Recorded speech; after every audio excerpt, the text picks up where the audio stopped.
Baik, Bismillahirrahmanirrahim. Alhamdulillah kita masuk ke pertemuan kelima ke kajian suluk online gelombang ke-10. Mari kita mulai dengan hening sejenak. Yang penting itu arah soalnya ya. Awal itu sangat menentukan akhirnya. Jadi baik kita supaya meraup benefit berkah yang banyak di pertemuan kita yang singkat ini. Singkat atau lama itu tergantung Allah, buat dia kun fayakun. Kita ingin berkah dari Al-Quran karena kita sedang mengkaji 1-2 ayatnya. Semoga dia berkenan membukakan hati kita, menyinari relung-relung qalb kita yang masih gelap. Karena selama masih gelap, kehidupan masih pontang-panting itu. Selama masih ada elemen kegelapan dalam qalb kita atau hijab hati, itu yang membuat kita gelisah, gampang down, males gitu ya, kurang bersemangat, gampang khawatir jika ada dinamika dalam kehidupan gitu ya. Padahal orang beriman tuh ya walaupun langit mau runtuh tuh, pun gunung meletus di depannya, dia nggak akan gentar. Coba bayangkan, itu iman. Kata orang, faith can move mountain, ya. Love can move mountain. Kata Nabi Isa begitu. Kalau iman seseorang kuat, itu bisa memindahkan pohon dari ujung gunung yang tinggi ke lautan. Gimana coba pindahnya dengan iman? Itu kan nggak masuk akal kayaknya ya. Ya, beliau ingin menggambarkan bahwa sesuatu yang secara rasional tidak mungkin, dengan kekuatan iman mungkin. Jadi ada apapun sahabat-sahabat yang sahabat-sahabat sekarang sedang hadapi, yang itu membawa sebuah nuansa kematian tertentu, kegelisahan, ketakutan. Nah, di situ kita baru sadar bahwa masih ada elemen atau aspek kegelapan dalam diri kita. Begitu kita dilanda oleh ketakutan. Karena kalau hukum Al-Quran jelas, tidak boleh takut selain kepada Allah. Tidak boleh kepada masa depan, tidak boleh kepada anak saya nanti gimana gitu. Semua kita kadang dipertakuti oleh hal-hal yang sebenarnya hanya berkecamuk di dalam pikiran kita. Atau dipertakuti dengan trauma-trauma masa lalu yang sebenarnya sudah lewat, ya, sudah frozen gitu ya. Tapi kita bawa-bawa terus di dalam diri kita, dan itu perlu diistighfari agar kita berjalan dengan ringan, travel light gitu, karena tidak membawa beban banyak, ya, beban-beban masa lalu, beban-beban masa depan. Itu yang kadang membuat hidup kita jadi kurang bahagia, padahal Allah tuh inginnya kita semua bahagia. Semua takdir yang terjadi pada kita itu berfungsi cuma satu, mensucikan kita. Dan kesucian itu berkaitan dengan cahaya yang akan seseorang terima. Semakin suci, semakin banyak cahaya yang datang. Begitu. Jadi insya Allah hari ini kita akan membahas satu ayat tentang surat Fussilat, ayat 53. Boleh yang bawa Al-Quran dibuka ya. Selamat bergabung nih Bu Eli. Waalaikumsalam warahmatullahi wabarakatuh. Surat Fussilat ini sering kita bahas di kajian suluk, karena juga menyatakan tentang tauan karhan. Itu salah satu tema utama ya. Jadi penciptaan langit dan bumi, setelah langit dan bumi diciptakan, jadi perhatikan urutannya itu langit dulu dan bumi. Itu menarik gitu. Karena sesuai dengan lagu Indonesia Raya tuh, bangunlah jiwanya, bangunlah raganya.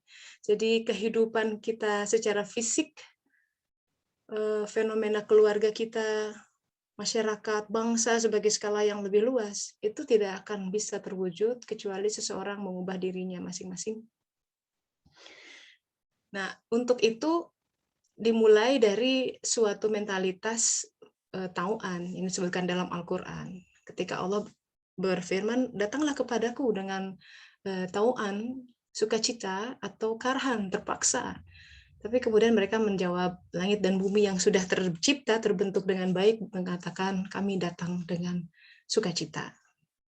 Sahabat-sahabat, takdir kita itu membentuk langit dan bumi. Sehingga kita bisa datang dengan sukacita. Nah, karhan atau keterpaksaan itu datang dari elemen kegelapan di dalam diri. Karena kebodohan, karena ketidaktahuan tentang siapa dia. Karena kita akan cenderung takut kepada sesuatu hal yang kita tidak tahu, betul? Manusia itu cenderung takut terhadap kegelapan, the unknown gitu. Nah, ketika kita belum kenal betul Allah, kita kemudian lebih gampang mempertanyakan, bahkan menyalahkan, kalau tidak menghujat dia, na'udzubillah, terhadap semua pengaturannya yang sebenarnya tauhid kita mengatakan itu adalah yang terbaik. Tapi di mana kebaikannya? Nah, harus dibaca. Mari kita lihat di surat Fusilat, semuanya kita mengambil ayat ini, kita sudah sampai ke sini belum gitu ya. Coba kita lihat. Auzubillahiminasyaitonirrajim, kita baca terjemahannya. Kami akan memperlihatkan kepada mereka sanurihim ayatina, itu bahasa Arabnya itu indah, sanurihim. Ada elemen nur. Jadi memperlihatkan itu perlu elemen cahaya, betul, sanurihim ayatina. Tuh. Jadi kita tidak bisa melihat walaupun matanya sehat, begitu gelap total, betul nggak? Objek sesuatu itu baru bisa terlihat ketika ada sumber cahaya. Jadi sanurihim ayatina fil afaq, jadi Allah Ta'ala memperlihatkan kepada kita tanda-tandanya, ayat-ayatnya di segenap ufuk di dalam diri mereka sendiri dan pada diri mereka sendiri. Jadi ada kita dan ufuk yang melingkupi sekitar kita. Ufuk itu ya bisa datangnya dari kantor, dari pekerjaan, dari bisnis, rumah tangga, itu ufuk-ufuk kita, anak-anak kita, saudara, mertua, ya kan, ponakan, itu ufuk banyak banget, tetangga, itu ufuk-ufuk di sekitar kita.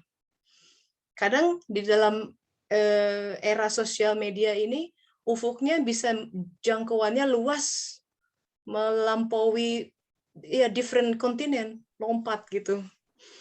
Kalau zaman dulu belum ada internet, ya ufuknya ya paling sekitar yang mereka temui saja. Tapi dengan teknologi yang ada, kita berinteraksi, bisa berinteraksi dengan berbagai orang di berbagai benua, seperti sekarang. Itu menjadi ufuk kita. Nah, di situ ada ayat-ayat. Jadi ini yang kita bicarakan, ini ada kitab kehidupan, ufuknya, dan pada diri mereka sendiri, ada diri kita. Di keduanya, kalau kita baca dengan baik, sehingga jelas bagi mereka bahwa annahul haq, Allah itu yang benar. Dia sang sumber kebenaran. Bukan pikiran kita yang menyangka kebenaran atau membenarkan apa yang kita inginkan. Tapi semua itu kalau kita baca, akan berfungsi menjadi ayat, terbaca, dan kemudian iya ya Allah tuh benar. Gitu. Jadi kadang-kadang kita suka komplain gitu ya, tidak menerima, kenapa ya aku dipasangkan dengan pasangan yang seperti ini gitu, belum sabaran dan lain sebagainya. Tunggu dulu sampai akhirnya oh iya Allah yang benar gitu, nyengir sendiri. Dan diakhiri ayat ini dengan sebuah kalimat cinta ya, surat cinta. Tidak cukupkah bagi kamu bahwa aku gitu Tuhanmu menjadi saksi atas segala sesuatu? Nggak cukup gitu bahwa aku tuh memperhatikan kamu? Apa harus diperhatikan sama orang? Apa harus mendapat like jutaan gitu, auto follower? Nggak cukup. Am I not enough for you? Gitu kata Om. Wow, this is very personal gitu. Jadi ayat ini berkata bahwa ayat itu sesuatu hal yang sakral ya. Ayat sesuatu yang dia tuliskan ingin memperkenalkan bahwa aku yang benar, semua adalah sumber kebenaran. Jadi sahabat-sahabat, kita sebenarnya sedang berlayar, berenang di samudera kebenaran Dia, Allah Ta'ala. Tidak ada satupun yang batil.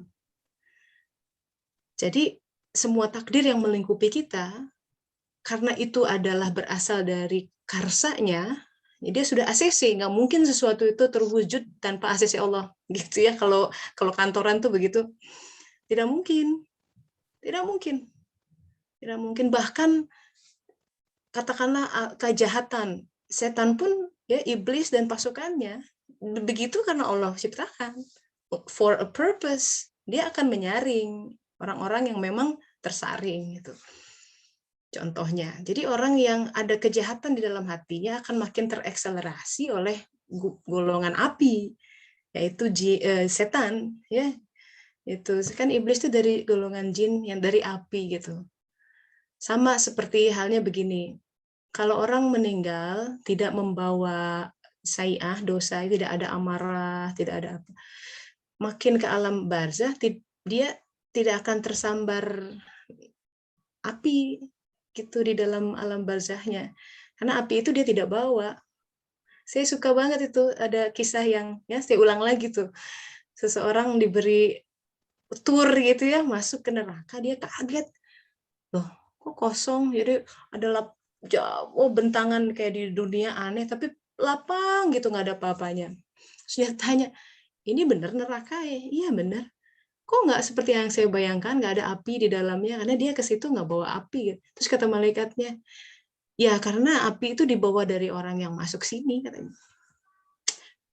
So that's another perspective. Kalau saya suka lihat seperti itu tuh ada cara sudut pandang lain lah melihat agama. Karena dulu saya pikir tidak hanya saya, banyak orang yang struggle dengan the notion of hell atau neraka, seperti kok seolah-olah Tuhan katanya maha pengasih tapi kok hukumnya kejam banget gitu ya.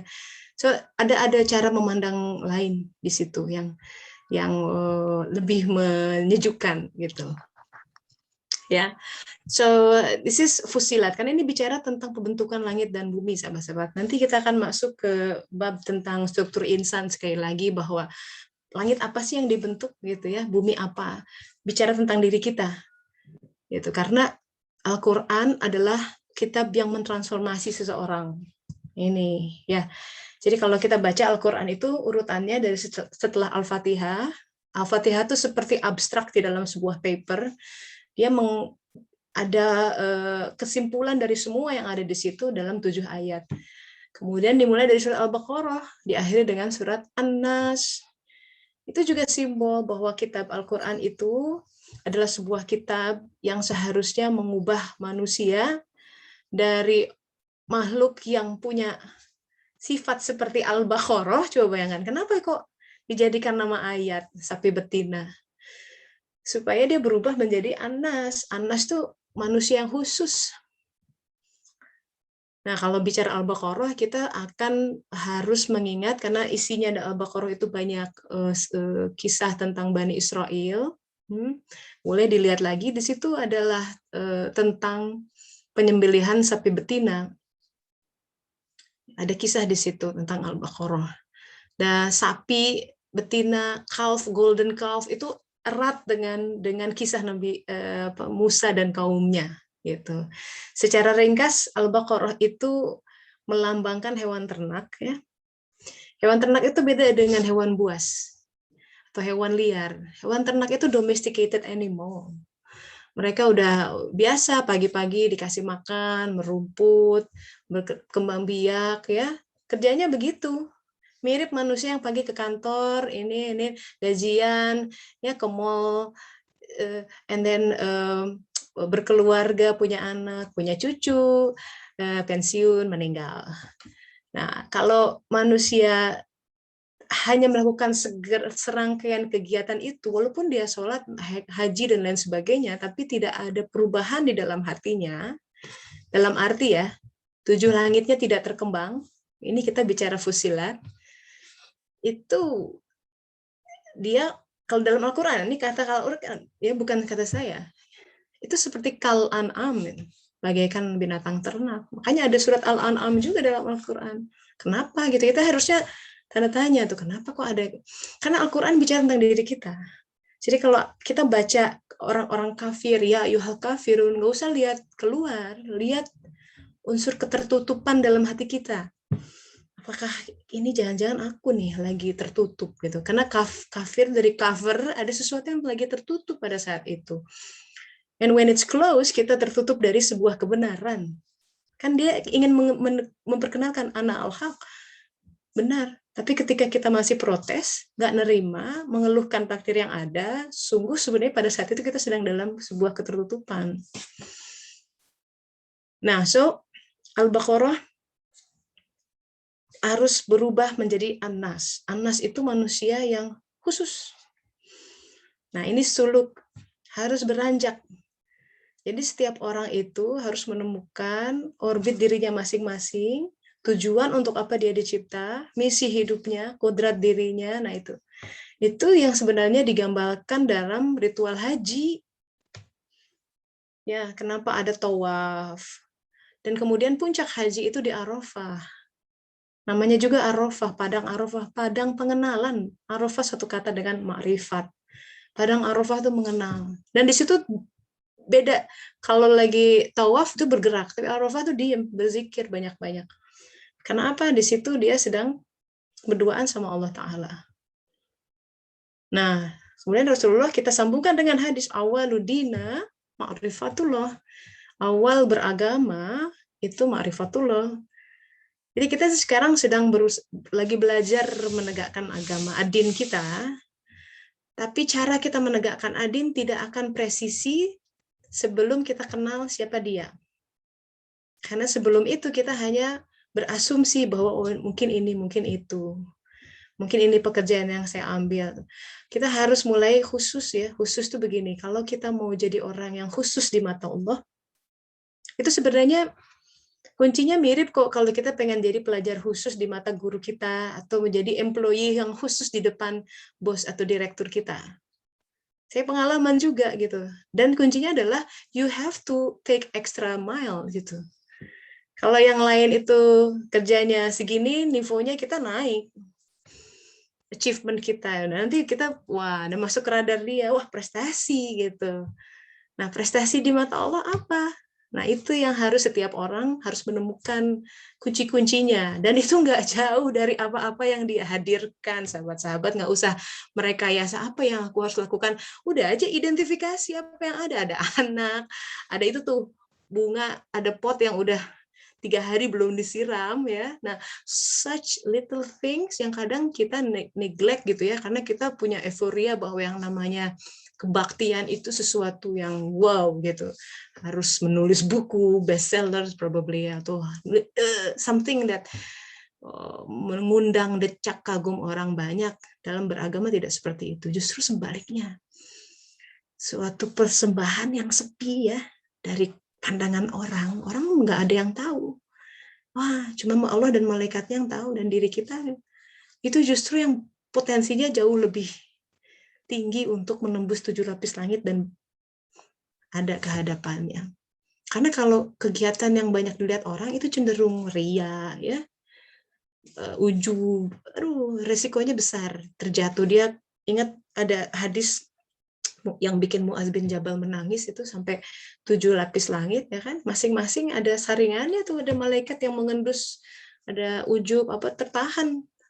Kalau di antara kita banyak sholat, tahajud apa, begitu dinaikin ke atas bercampur dengan ujub, tertahan itu semua. Ngeri nggak? Jadi ya sebenarnya sih ya kalau kita hanya mengandalkan ya sholat yang segini-gininya aja, zikir yang nggak banyak, hati yang lalai, wow, benarkah kita punya hak itu, punya akses masuk surganya? But then again, notion about heaven yang dinamakan dengan surga itu kita bentuk dari mulai sekarang. Sama seperti alam barzah itu adalah surga atau neraka pendahuluan. Karena itu dibentuk dari mentalitas kita, cara kita merespon kehidupan. Kalau dari sekarang kita sudah bersyukur, sabar, tawakal, udah itu aja. Menerima kodratnya, jalani saja, it's okay gitu. Semua yang tidak tahu ya nggak udah. Itu surga, udah kerasa gitu surganya. Walaupun secara fisik ya, secara fenomena memang pontang-panting. Ya, memang berat gitu, tapi hati yang bisa menilai, hati yang bisa merasakan. Nah, itu fungsi suluk sahabat-sahabat ya, supaya kita tidak ya bertambah usia tuh ya kan, setiap minggu menjadi bulan, bulan menjadi tahun, supaya menjadi manusia yang lebih khusus dan terkhusus.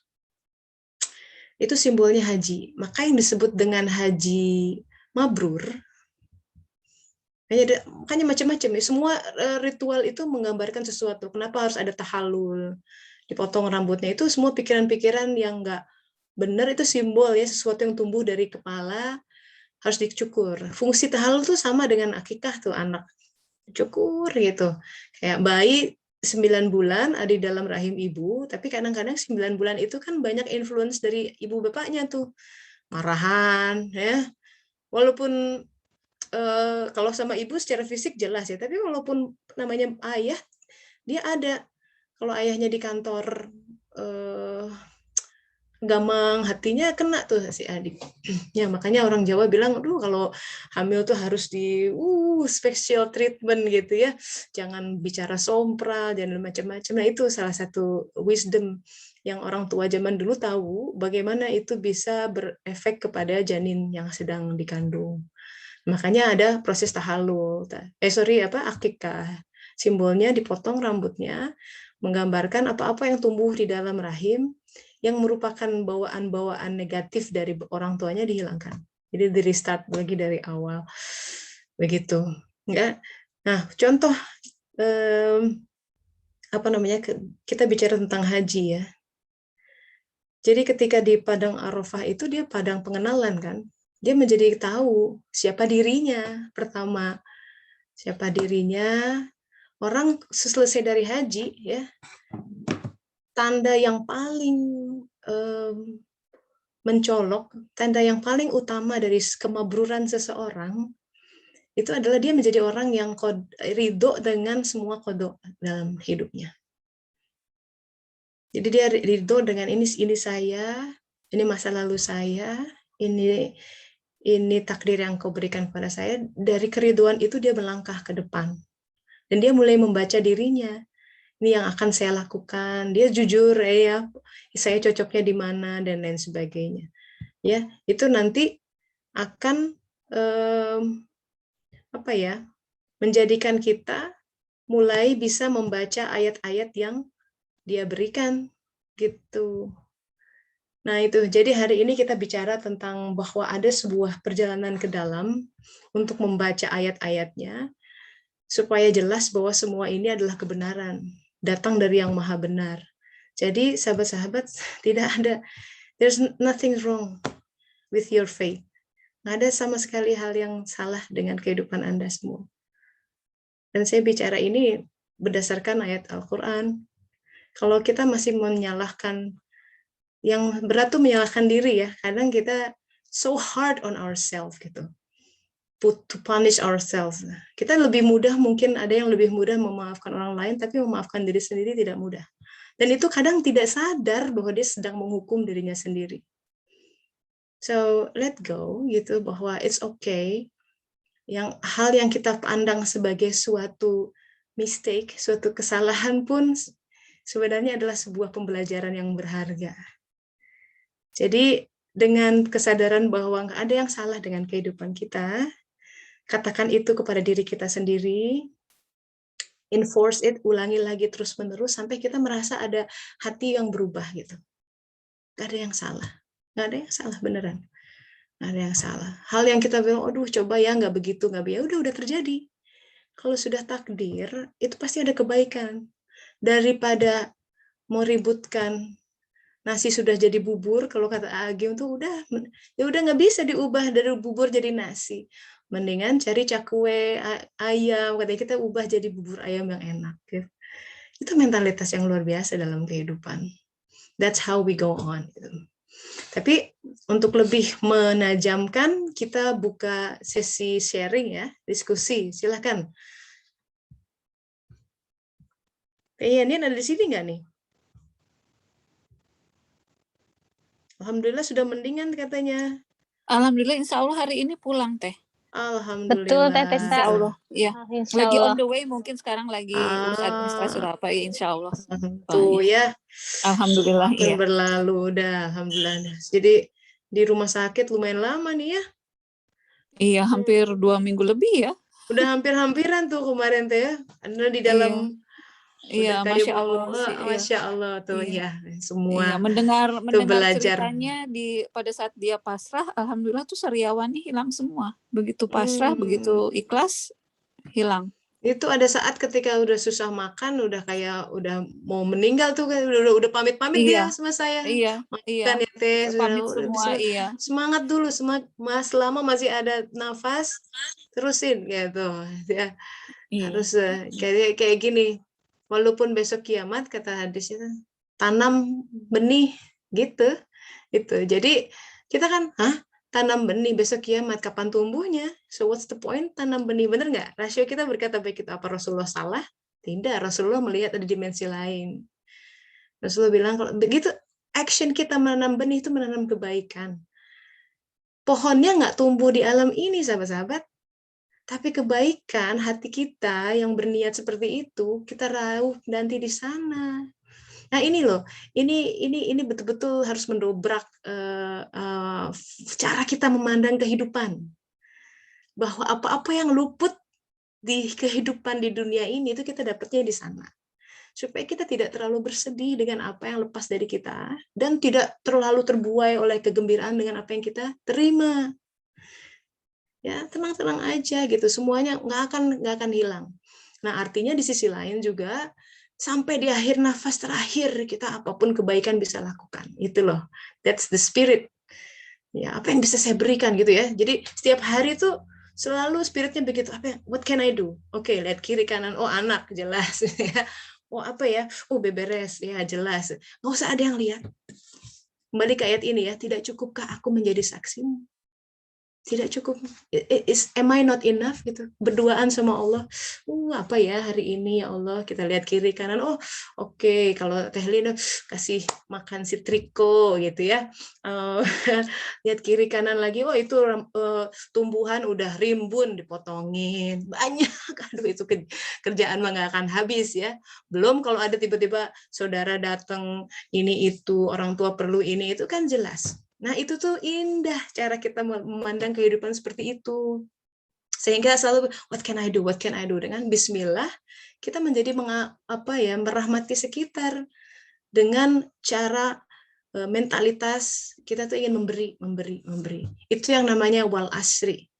Jadi wal asri selain waktu, kata pakar bahasa Arab nih dibilang, wal asri itu surat yang luar biasa. Wal asri innal insana lafi khusr. Semua orang rugi. Innalladzina amanu wa amilus sholihat wa tawassaw bil haq wa tawassaw bis sabr. Tapi wal asri itu tidak sekedar waktu, di balik waktu secara bahasa itu adalah sebuah pemerasan. Jadi waktu yang Allah beri kepada kita itu seharusnya kita memeras semua potensi diri yang ada. Kita bisanya apa? Just do it. Nah, itu yang akan jadi legacy dan buah yang akan kita ambil di kehidupan nanti. Ayo, silakan. Boleh sharing session. Langsung aja di unmute. Kalau yang mau lewat chat boleh, silakan. Ada yang mau berbagi pengalamannya, perenungannya, ya, bertanya atau silakan. Ini Mbak Indah gimana kabarnya nih? Udah mendingan? Lagi di opname?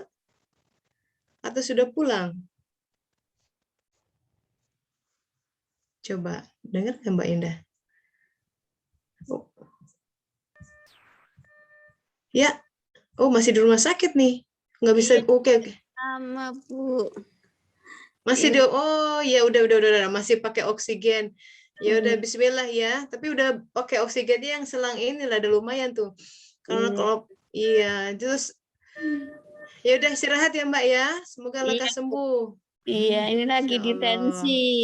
Iya. Monggo Mbak. Iya, selamat siang. Assalamualaikum. Assalamualaikum.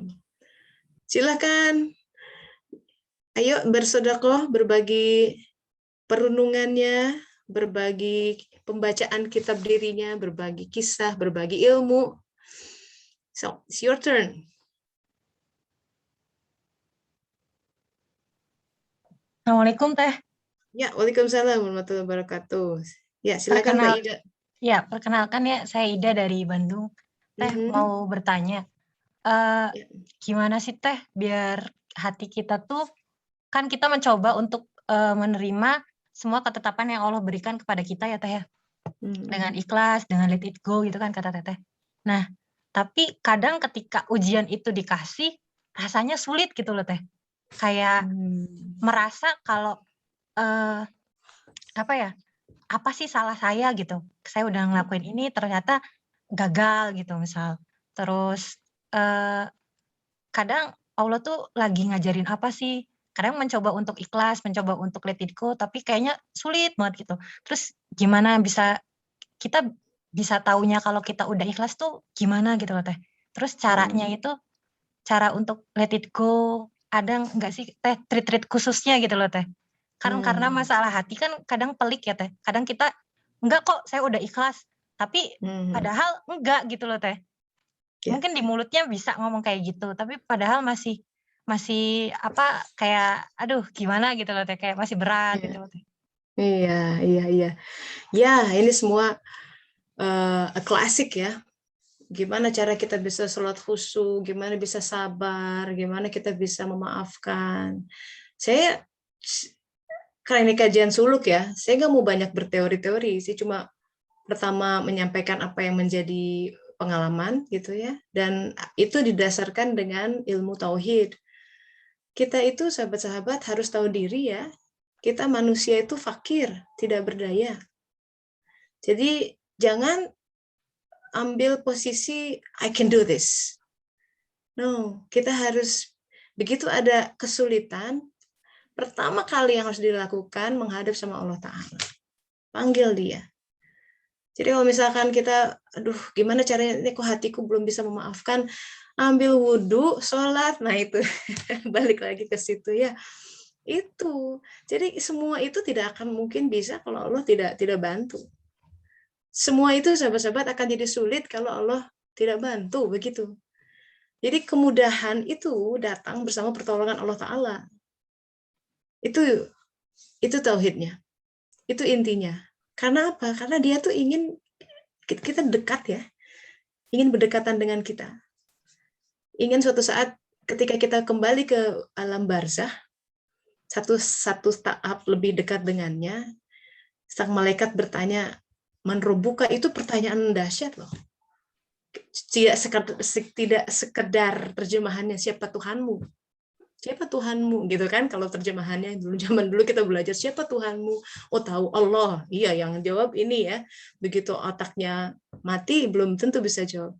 Tapi di balik pertanyaan itu adalah siapa yang biasanya nolongin kamu, siapa yang biasanya menghibur kamu, siapa yang menguatkan kamu, siapa yang bikin kamu tidak bersedih, siapa yang menyembuhkan kamu, siapa yang memberi kamu rezeki, siapa yang jagain anak-anak kamu, siapa yang menyembuhkan orang tuamu? Siapa yang memudahkan semua kesulitan dalam hidupmu? Siapa? Dan di segenap ufuk, ini tadi ufuk, kita bicara ufuk. Itu ufuk-ufuk kehidupan itu dia ingin memperkenalkan, here I am. Anahul haq, al-haq. Al-haq itu semua takdir yang mengepung kita itu al-haq, datang dari dia. Karena dia datang dari yang satu. Tapi kita lihat berpecah-pecah ya kan, seolah-olah yang ini dari Tuhan, ini bukan dari Tuhan, ini mah dari si itu tuh, ya, si musuh misalkan ya, itu gara-gara dia, tapi dia nggak lihat tuh bahwa dari itu, nggak ada satupun yang terjadi dalam hidup kita yang bukan dari Tuhan sebenarnya. Yang tentu saja lewat manusia datangnya, lewat virus ya, lewat corona, tapi kan bukan, kita tidak harus, you have to go beyond that, you have to see beyond that. Itu bersuluk. Jadi Mbak Ida, pertama adalah sekarang kita udah mengidentifikasi masalah, saya nggak bisa begini nih. Itu yang kemudian dihadapkan sama Allah Ta'ala. Itu yang membuat sholat kita, doa kita jadi dalam. Ya Allah, aku tuh begini. Nah itu. Dan tidak akan kekurangan soal, kita tuh selalu akan ada sesuatu yang dimohonkan kepada Allah Ta'ala. Nah kalau sudah begitu, kita akan menjadi bisa melihat ketika ada perubahan dalam diri kita. Jadi begitu kita, ya Allah, aku nih masih banyak marahnya, tolong redam, tolong. Nah, nanti begitu kejadian yang sama berulang, kita bisa menjadi saksi, kok aku sudah berubah ya? Dulu tuh kalau aku diginiin, wow, bisa meledak. Sekarang kok bisa tenang? Nah, itu saksi. Bersaksi bahwa oke, ada yang bekerja gitu, yang mengubah diri. Sekali lagi, kita tidak kuasa mengubah diri kita, hanya Dia Sang Pencipta yang bisa. There is no amounts of book yang bisa mengubah itu, tapi yang bisa mengubah adalah hati kita, zikir kita, sholat kita, baca Al-Quran kita. Nah, ikuti sunnah, makanya syahadat kita, asyhadu an la ilaha illallah wa wa asyhadu anna Muhammad Rasulullah, ikuti syariat Rasulullah Muhammad SAW, itu berfungsi untuk menjernihkan hati kita supaya kita lebih mudah untuk memaafkan, lebih mudah untuk ikhlas dan lain sebagainya. Gitu Mbak Ida ya.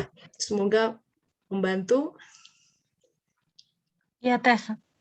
Teh kalau Iya. ngerasanya kayak kayak jadi menyalahkan diri kita sendiri itu sebenarnya nggak baik ya Teh?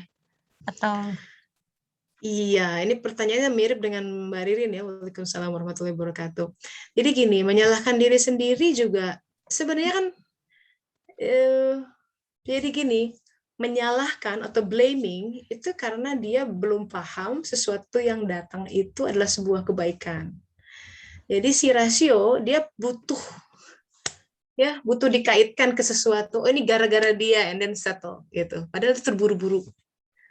Nah, kalau semakin orang berilmu, dia tidak akan menyalahkan satupun.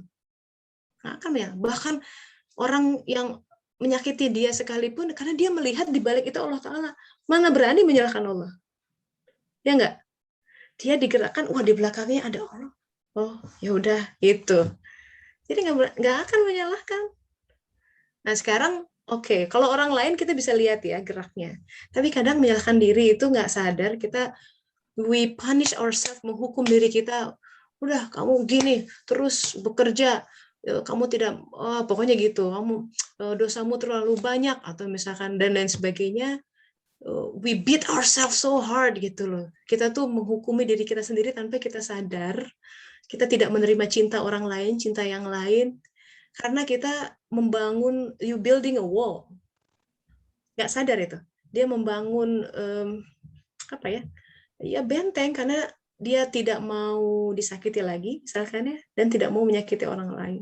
Tapi dia jadi beku, jadi susah membuka diri dan lain sebagainya. Ini masalah psikologis nih, dibongkar itu sudurnya, tuh sudur yang agak gelap di situ. Nah Allah kasih ya. Jadi sahabat-sahabat, semua takdir yang melingkupi kita itu adalah obat-obat yang mujarab bagi segenap penyakit hati. Makanya harus tauan, harus terima, harus bersukacita. Namanya minum obat kalau udah susah tuh. Tapi kalau walaupun pahit, bismillah, beda, lebih cepat sembuhnya nanti gitu. Wallahu alam. Gitu ya Mbak? Iya Teh, terima kasih Teh. Iya, bismillah ya. Gitu. Ya menarik emang ini tentang menghukumi diri sendiri. Ada yang punya pengalaman lain mungkin? Silakan. Assalamualaikum Teh Tessa. Waalaikumsalam warahmatullahi wabarakatuh. Ya Mbak Dia. Boleh Teh? Ya, menyikapi tadi yang disampaikan oleh Teh Tessa dan teman-teman berdasarkan cerita, mungkin saya berkaca pada diri sendiri. Di kehidupan sehari-hari itu banyak teman-teman yang bilang saya tuh orang yang sabar, diapain juga nerima, walaupun mungkin teman-teman menilai seharusnya kamu tidak begitu, seharusnya kamu tuh melawan, gitu. Sehingga, tapi saya pikir ya udah terima aja, mau gimana lagi. Padahal mungkin di hati kecil saya tuh ada tersirat perkataan bahwa sebenarnya saya nggak gitu-gitu banget loh, nggak baik-baik banget. Mungkin yang kalian lihat aja saya tuh sabar, saya tuh baik. Padahal di kehidupan lain mungkin di rumah saya tuh orang yang kurang sabar, terbukti sama anak-anak atau mungkin bahkan sama suami. Terus kehidupan itu mungkin kayak cermati, ini karena mungkin saya anak pertama kali ya Teh, jadi apa-apa tuh dituntut, ya itu harus sama kamu harus kasih contoh yang baik, kamu harus harus bisa mewujudkan harapan, walaupun mungkin sebenarnya orang tua tidak bicara seperti itu, tapi di diri tuh kayaknya bilang, ya kamu harus bisa menunjukkan bahwa kamu tuh baik-baik aja, dan itu tercermin mungkin dari kehidupan selanjutnya. Padahal mungkin hati kecil saya berontak Teh, mungkin, tapi saya nggak bisa ngomong. Dan itu Allah berikan semuanya kehidupan sama saya tuh, mungkin orang-orang bilang saya nyaman, berada di zona nyaman, sampai suatu hari tahun lalu gitu ya, saya dikasih hadiah pada saat hari ulang tahun bulan September. Saya ingat banget setahun yang lalu. Habis seminggu setelah ulang tahun, tiba-tiba suami bilang saya mau menikah lagi. Wow, itu buat saya, hah, kok tiba-tiba ya? Kenapa begini? Terus Iya. di saat saya Nggak ada angin, nggak ada hujan gitu, tiba-tiba nggak ada gejala yang sebelumnya. gejala. Di saat saya belum mau memberikan jawaban, tiba-tiba minggu berikutnya saya dikasih cobaan COVID gitu teh. Wah, Oh, kena baru-baru COVID. ini ya? Ya, tahun lalu itu teh, tahun lalu. September tahun lalu. Dan September itu buat saya, waduh, mau dikasih kejutan apa lagi ya? Karena saya ingat di September tahun lalu tuh, wow, benar-benar luar biasa. Wah, iya, Masya Allah. Lagi, rasanya trauma apa lagi yang mau dikasih, ya Allah, udah siap-siap lagi nih teh. Karena kan teteh bilang, nanti kalau udah bisa lalui, akan ada lagi tuh episode berikutnya yang harus diterima. Betul. Udah kena COVID, terus sembuh, sehat, akhirnya Alhamdulillah. 2 minggu setelah itu suami minta saya ketemu sama ya calon yang akan dinikahinya, yang saya nggak tahu ternyata punya masalah sebelumnya. Mungkin gak usah diceritain di sini lah teh, tapi 1 tahun sampai saat ini tuh fase saya naik turun antara yang nerima dan nggak nerima. Waktu itu saya menerima karena saya pikir ya nggak ada salahnya dalam agama menikah lagi, ya itu sudah ada pada syariat, sehingga saya rasanya nggak pantas. Berbesar hati ya Mbak Dia. Iya. Masya Allah. Terus saya juga, background di belakangnya itu suami saya mungkin pernah berselingkuh atau apa, saya nggak tahu, karena saya sangat percaya suami saya nggak pernah menyangka bakal seperti itu. Saya cuma berpikir suami saya udah melakukan maksiat, saya punya anak perempuan 2, kalau misalnya saya nggak setujui, mungkin karmanya, bukan karma ya, mungkin akibatnya nggak ke suami saya, tapi mungkin bisa jadi ke kehidupan anak-anak saya. Qadarullah teh, sesuatu yang saya mau sembunyikan itu ternyata anak saya sudah tahu terlebih dahulu, dan dia untuk tidak memberitahu saya karena dia nggak mau nyakitin saya. Itu yang Masya Allah. Anaknya umur berapa Mbak? Itu anak saya umur 11 tahun. Jadi pas bapaknya kasih tahu saya tuh saya cuma menutupi, dan suatu hari anak saya nangis, terus lihat saya nangis juga, terus dia bilang, "Mama, aku udah tahu." Terus yang saya tutupin itu kenapa ya? Itu Allah kasih tahu anak saya duluan, terus, "Mama, aku udah tahu, aku minta maaf Mama, karena aku nggak kasih tahu Mama, karena aku nggak mau nyakitin Mama, aku juga nggak berani tanya sama Papa, karena menurutku Masya Allah, kayaknya Papa kok nggak melakukan hal yang baik." Ya sudahlah teh, udah terjadi. Dan saya punya 2 anak, dan akhirnya teh yang memberitahu anak saya yang kedua adalah kakaknya ini. "Dek, Papa mau nikah lagi." Sampai akhirnya sesuatu yang saya rencanakan tutupi dari anak-anak, akhirnya malah anak-anak tahu semuanya. Saya nggak tahu apa maksud ini waktu itu teh. Bahkan teman-teman saya waktu itu, bukan teman sih, sahabat, yang saya bilang, "Kamu jangan bilang sama anak-anak." Tapi ternyata anak-anak saya udah tahu. Dan kalau saya pelajari, teteh kan selalu bilang ya, coba cari apa sebabnya, kenapa Allah kasih begitu. Mungkin Allah kasih anak-anak saya tahu supaya saya bisa punya teman cerita ya teh, punya teman sharing, punya teman menguatkan, karena sampai hari ini saya belum kasih tahu sama orang tua tentang hal ini. Jadi mungkin jadi setahun ini belum orang tua belum tahu. Belum teh. Belum. Karena saya pikir saya belum bisa cerita sama orang tua, karena ternyata orang dalam rumah juga ada masalah-masalah lain. Butuh waktu, betul. Yang begini, lalu berkata juga adik saya yang begitu. Jadi saya pikir kalau saya tambah lagi beban ini, apa yang akan terjadi sama ibu? Karena ibu itu sangat menyayangi suami saya, dan menganggap ya itu orang yang baik lah teh. Dan memang baik sih teh, nggak ada kurangnya insya Allah. Mungkin saat ini proses saya naik turun teh, dan berusaha. Teh bilang kan kalau kita mau menemukan jawabannya kenapa dia kasih seperti ini, harus terima. Ya, saya saat ini sedang berada pada fase berusaha menerima apa yang Allah kasih.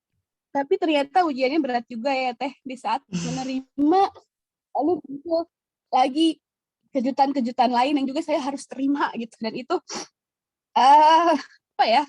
kadang membuat saya, ya Allah, bener gak sih harus kayak gini? Kenapa udah saat saya sudah menerima, Ada lagi kejutan lain yang buat saya apalagi ya Allah, apalagi gitu. Sehingga saya tuh sampai berkata-kata, ya Allah, hari ini mau ada apa lagi, mau ada kisah apa lagi, saya harus nerima apa lagi, dan saya harus terima kan, ya Allah, harus terima karena itu baik. Saya berusaha berbicara sama hati saya, itu baik. Sesedih apapun buat saya, bahkan mungkin sesembilu apapun ya teh, itu baik gitu. Jadi saya berusaha membuat itu berulang-ulang di dalam hati saya. Tapi mungkin ya tadi seperti yang disampaikan, proses menerima dan ikhlas itu ternyata enggak segampang yang disampaikan ya teh. Ujiannya berat. Mungkin itu juga cobaan dari Allah. Bener nggak sih kamu tuh beneran balik ke saya atau cuman mungkin main-main aja? Itu mungkin ya teh yang saya sampaikan. Terima kasih banyak teh sudah dikasih waktu. Masya Allah, ya Mbak Dia. Semoga Allah menguatkan ya. Ya Allah. Ya ini ya sahabat-sahabat, tuh kehidupan akan selalu punya cara untuk menjungkir balikan kita. Ujian itu datangnya dari banyak lini. Dari pasangan lah, dari anak, ada yang dari mertua, ada yang pasangan aman, anak baik-baik, mertua baik-baik, dia sakit. Nah, ya, itu tuh jungkir balik juga tuh. Nah, mari kita lihat begini ya, notionnya. Sadarlah, it's a wake up call, ya. Pahamilah bahwa kita sedang ada di panggung dunia yang sangat sementara. Bayangkan ya panggung, kita lagi naik nih, naik panggung. Ada yang nonton, banyak yang nonton tuh. Nabi Adam dari mulai awal, dari akhir, dan orang-orang yang belum hadir nonton semua. Yang sedang tidak ada raganya di dunia ini nonton semua, sahabat-sahabat. Allah, Rasulnya melihatmu, katanya begitu di dalam Al-Quran. Kita lagi mentas. Nah, sebagaimana layaknya kita performance, itu kita membawa skenario masing-masing. Kamu pengen jadi ini ya, nanti ada si itu pura-pura datang stab you and you have to go gitu. So, nah, cara kita harus mainkan skenario dengan benar tuh. Jangan mau gini, kita suka terperangkap, aku mah pengen jadi si itu tuh kayaknya asik. Nah, itu ilusi. Itu belum haji mabrur tuh, walaupun dia udah haji berkali-kali, umroh berkali-kali. Nah, tapi ada yang orang secara fisik belum ke Mekah sudah mabrur hatinya. Bisa begitu. Jadi begini, Mbak Dia. Tadi kan, ya Allah ini aku harus nerima apa lagi gitu. Kehidupan kita lagi manggung ini nggak lama. Manggung itu paling berapa sih? Usia dunia ya, 85 tahun. Nah, angka rata-rata life expectancy juga 70-an tahun. Jadi kalau kita sudah usia 30-40 ya paling tinggal paruhan lagi lah gitu. Mentasnya. Nah, setelah itu ribuan tahun di alam barzah dan tahun tak terkira dan forever karena kita diciptakan untuk selamanya. Abada gitu katanya dalam Al-Qur'an, selama-lamanya dalam neraka atau selama-lamanya dalam surga, tergantung bagaimana kita membangun kehidupan kita sejak sekarang. Ini saya tahu gitu ya, saya pernah dalam episode kehidupan di mana aduh ini kok berat banget ya Allah, kayaknya pengen keluar gitu, nggak mau nerima ini gitu. This is too much gitu. Aku mau berhenti dari ini semua. Tapi guru saya suka bilang udahlah, sabar aja. Dia bilang begini, saya selalu ingat tuh kata-katanya. Tessa ya, kamu 50 tahun mendera kesulitan di alam dunia ini. Tidak ada apa-apanya dibanding 5 menit saja di alam barzah. Jadi memang eksponensial sekali gitu. Jadi kita masih sabar. Artinya begini, sahabat-sahabat. Apa yang tadi ya, dengan perumpamaan kalau kata Rasulullah, itu kalau Rasulullah kalau bicara tuh dalam sih. Kalau besok mau kiamat, kita tahu nih besok mau kiamat. Kiamat tuh bisa kiamat besar, dunia hancur, tapi kiamat juga kiamat sugro, yaitu meninggal. Dan dokter bilang misalkan ini waktunya nggak akan lama lagi, sebulan lagi gitu ya. Ada suka divonis seperti itu, atau kita udah dipakai ventilator, udah tahu nih, aduh kayaknya nggak lama lagi, ini jantung udah makin melemah. Tetap tanam benih, tetap tebarkan kebajikan sebisanya. Karena di alam lain, nah itu Mbak Dia, kesabaran Mbak Dia ya akan membuncah nanti. Ini Mbak Dia tuh sedang menanam benih. kita meninggal, ya, anak-anak dia, ya, 2 anak itu dia akan melihat perjuangan ibunya, dan itu menjadi sebuah bekal yang tak ternilai. Kenapa Allah? Kan gini loh, ketika Allah memberikan takdir, karena dia al-haq, ya, takdir kita pasti akan mempengaruhi orang sekitar kita. Takdir yang mengenai keluarga Mbak Dia pasti berefek pada anak-anak, betul? Dan jangan khawatir tentang masa depan anak, semua ada di dalam genggaman Allah Ta'ala, dia udah atur. Saya itu berefleksi dari diri saya sendiri, ya. Waktu saya ngobrol sama seorang sahabat, saya bilang begini, oh ternyata saya bisa melihat kenapa dulu orang tua saya dibikin, yang tadinya damai-damai, ya, usia saya 13-14 tuh, mulai cekcok tuh, gara-gara macam-macam lah, sampai pisah rumah, pisah dan lain sebagainya. Itu saya mulai broken home. Dunia saya seperti terbalik gitu. Yang tadinya surga, jadi males di rumah. Jadi saya cari-cari kegiatan aja, pokoknya pergi pagi, pulang malam itu, sampai malam, mau les bahasa Inggris lah, les apa, pulang tinggal tidur. Maksudnya nggak mau lihat kondisi rumah yang sudah tidak seperti rumah sekali gitu, sama sekali. Sampai sedemikian rupa saya pindah tuh, usia 15 tahun pindah rumah. Karena kebetulan mama ada rumah lain gitu, ruko gitu ya, jualan. So, saya pindah.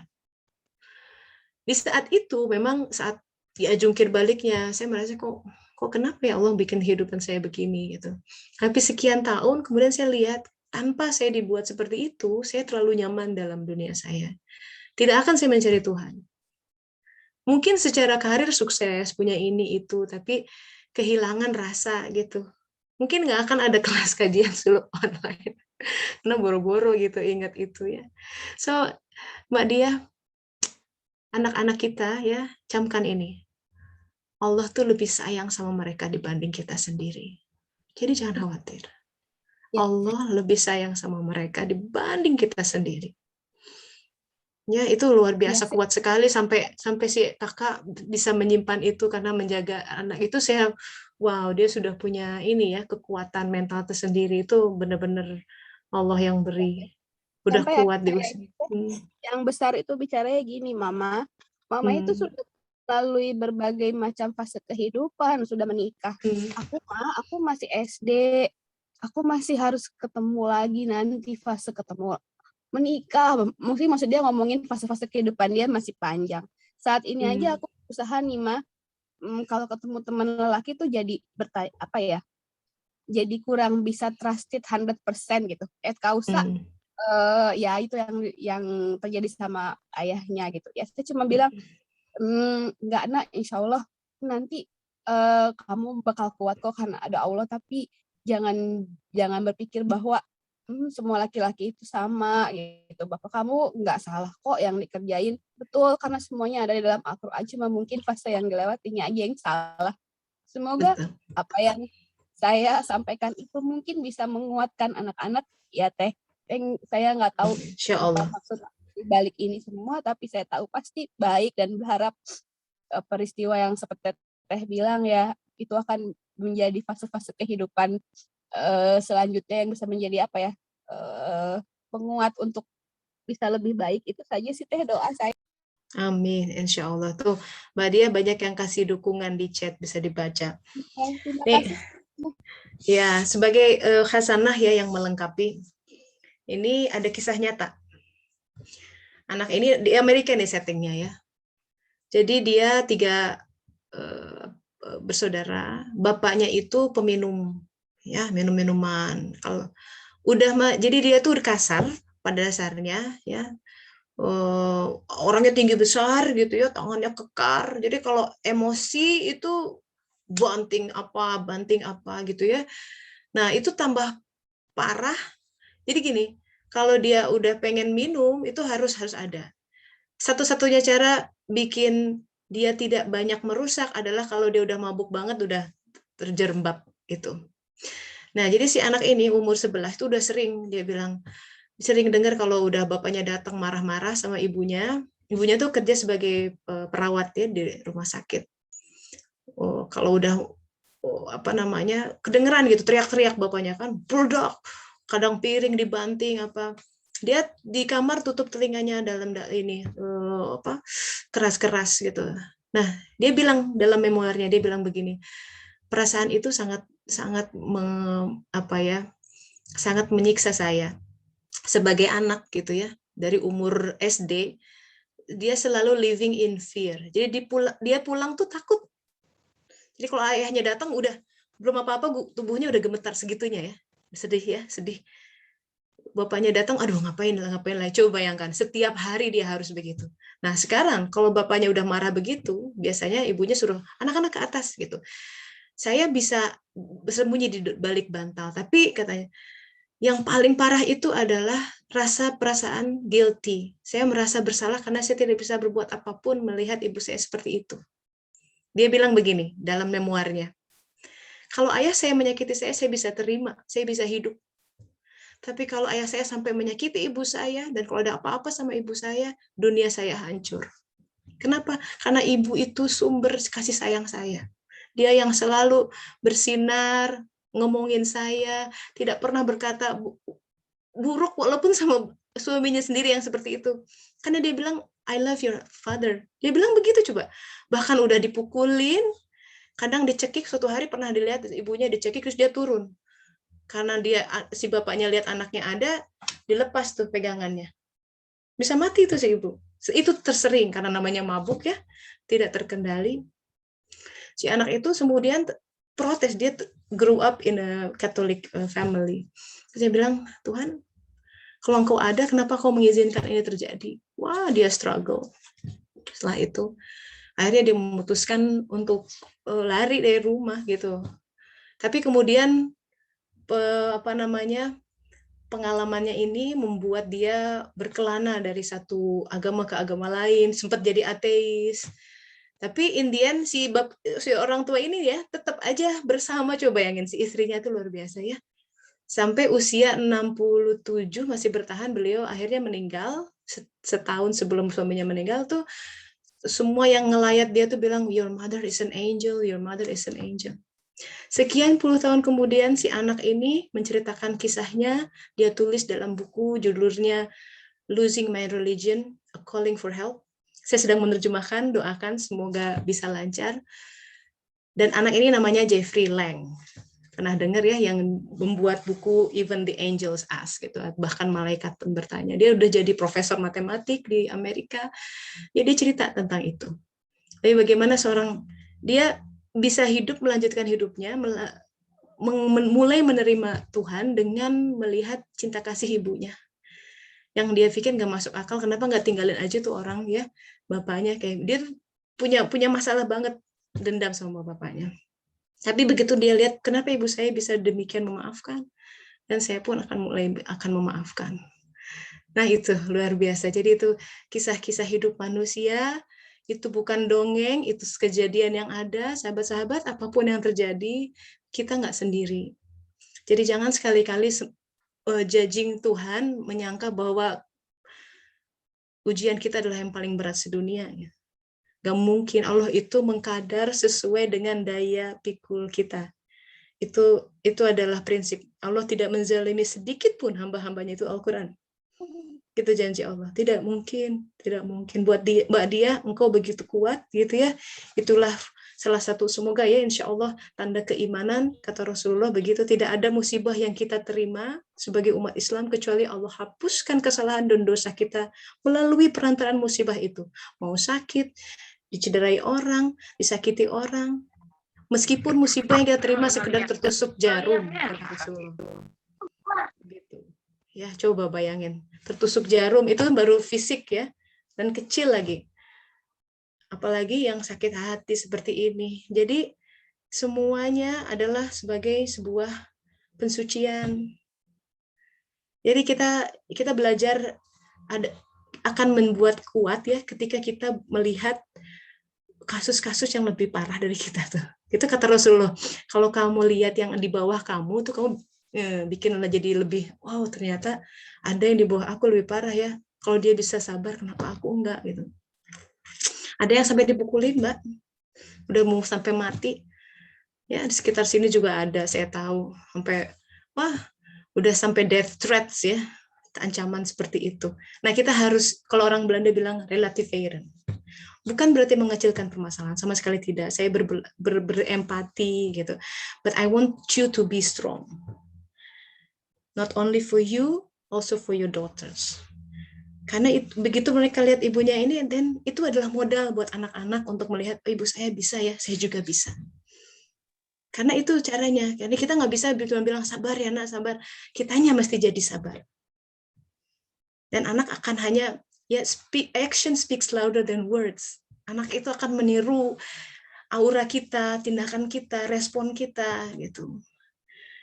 In other way gitu ya, ini sebuah.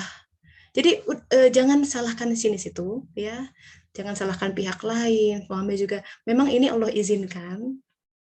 Berarti ada kebaikan di dalamnya. Let's make the best out of it. Seperti tadi ya, nasi sudah jadi bubur, sudah kejadiannya seperti ini. Sekarang supaya lebih enak, supaya kita melangkah menjalani hidup ini, takdir ini lebih enak, gimana caranya? Nah, itu yang harus respon yang kita bangun, supaya kita bisa senantiasa tersenyum menghadapi hari-hari, sahabat-sahabat.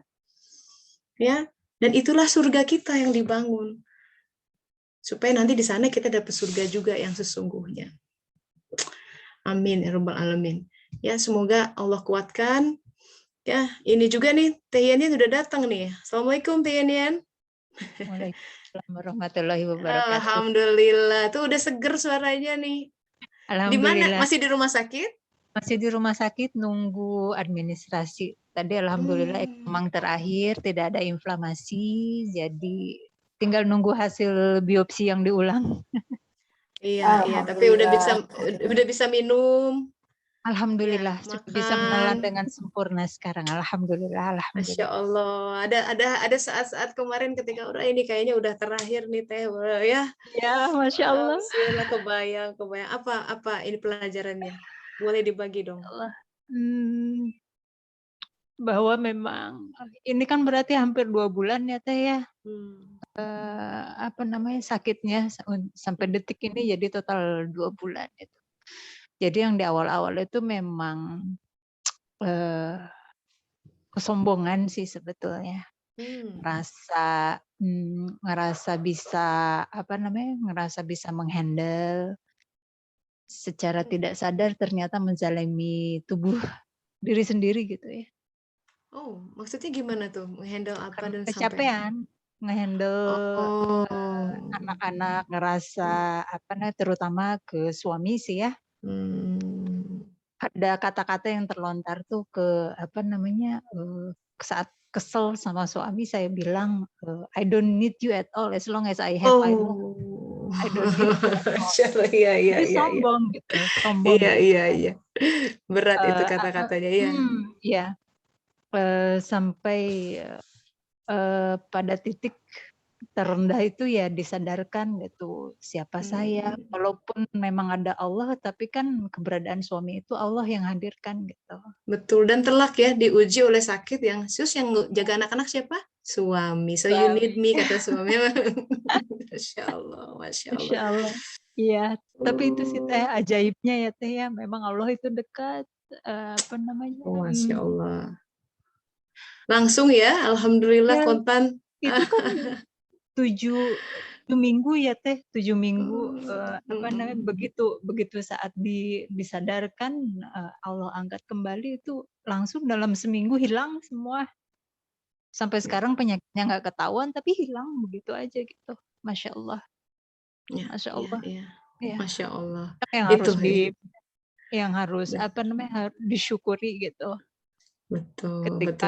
Awalnya kan terlalu fokus sama rasa sakit karena kan lidah tuh sakit terasa setiap detik tuh rasanya kayak disayat-sayat gitu kan, nggak bisa nelan, nggak bisa apa gitu. Itu ya karena walaupun kata-katanya pernah itu sampai diucapkan terucap, iya. Terucap. Langsung terus yang dihukum lidahnya kena ya. Iya, Masya Allah. Itulah harus berhati-hati apalagi sudah bersuluk ya Teh ya, karena iya. Jawaban Allah itu langsung. Masya Allah, ya Masya Allah. Tapi alhamdulillah terima kasih sekali pendampingannya Teteh. Alhamdulillah. I really appreciate. Iya, alhamdulillah. Ya ini kita belajar langsung, suluknya langsung ya. Ada kita bicara. Ini ya sahabat-sahabat ya, terutama kaum ibu-ibu nih, walaupun ada bapak-bapak juga di sini. ini perjuangan kita sebagai perempuan. Karena hadisnya jelas ya, ketika Rasulullah SAW bersabda, diperlihatkan kepadaku neraka katanya, dan aku tidak pernah melihat pemandangan yang lebih mengerikan daripada hari itu, karena beliau melihat mayoritas penghuninya adalah perempuan. Para sahabat bertanya, kenapa? Nah ini ya, kenapa Rasulullah bilang bikufrihin, dengan sebab kekafirannya. Dibilang kafir loh. Kenapa? Karena kekafiran mereka terhadap Allah.